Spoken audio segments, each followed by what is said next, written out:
Okay, well here's an example where we are going to find y double prime, or the second derivative, using implicit differentiation.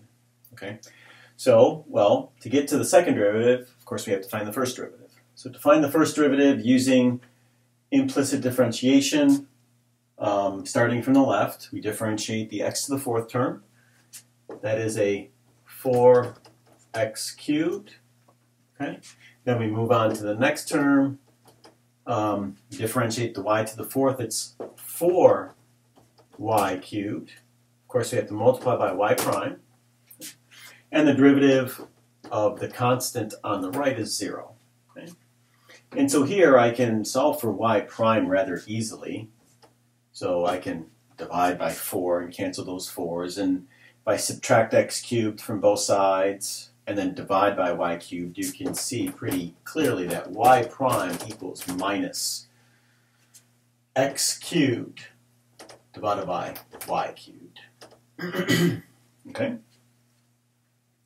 So now to find the second derivative, all right, we are going to do, so y double prime equals, well, if I ddx both sides, if I apply the differential operator to both sides, well, the left-hand side is y double prime, and the right-hand side is going to be ddx of this minus x cubed over y cubed. Okay.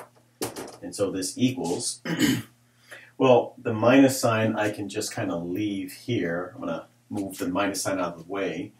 And to differentiate this x cubed over y cubed, I need to use quotient rule. Okay, so the quotient rule is, remember, you take the denominator and you square it.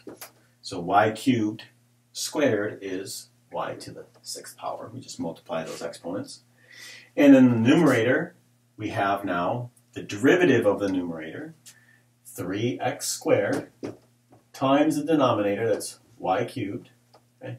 And then minus numerator, x cubed, times the derivative of the denominator, which is 3y squared, of course, times y prime. Okay? So now we have this expression for the second derivative involving x, y, and y prime. Okay? And, you know, we really don't want to have y prime in y double prime, so we replace y prime with what it is, which is this minus x cubed over y cubed.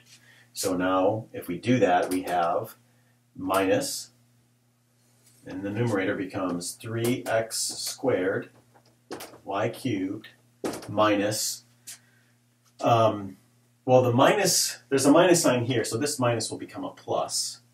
And then we have 3x cubed y squared times x cubed over y cubed. And now that's all over y to the 6th power. Okay?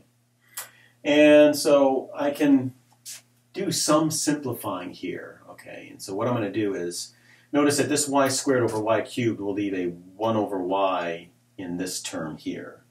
What I'll do, because of that y that's still down in the basement, I'm going to multiply the top and the bottom by y. Okay, so I'm going to multiply the top and the bottom by y.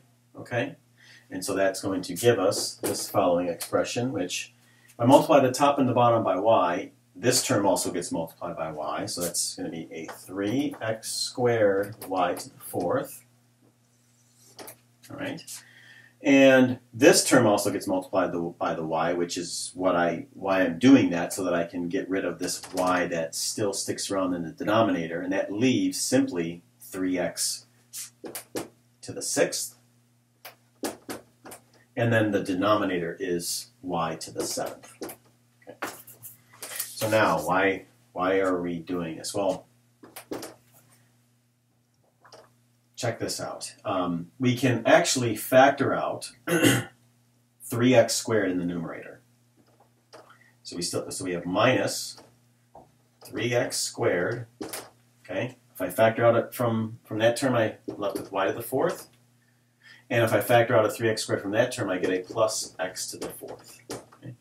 All divided by y to the 7th. And what is this thing right there? I'll give you a chance to think about it. If you go back to the top, what is y squared, y to the fourth plus x to the fourth? Well, it's 16. This is always 16. So I can replace it with 16 and write our final answer for y double prime as minus 48x squared over y to the 7th. Of course, I wouldn't expect you to see that on an exam or anything, but nonetheless, this is y double prime simplified down to this.